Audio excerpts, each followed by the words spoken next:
দেখো বন্ধুরা, আজ আমি মাছের ঝোল করব, সাজনে ফুলে ভাজা করব।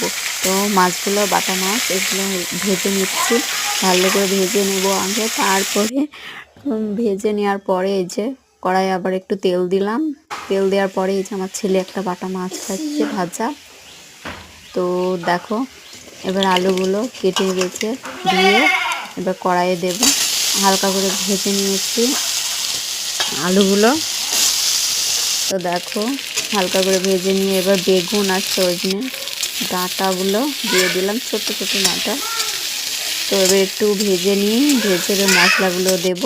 লবণ, হলুদ, জিরে, কাঁচা লঙ্কা, আদা, রসুন। তো একটু কষিয়ে নিলাম। এবার টমেটো কুচিগুলো দিয়ে দিলাম। টমেটো কুচিগুলো দেওয়ার পরে হালকা কষিয়ে এবার জল ঢেলে দিলাম। জল ঢেলে দিয়ে মাছগুলো দিয়ে একটু ফুটিয়ে নামিয়ে নিলাম।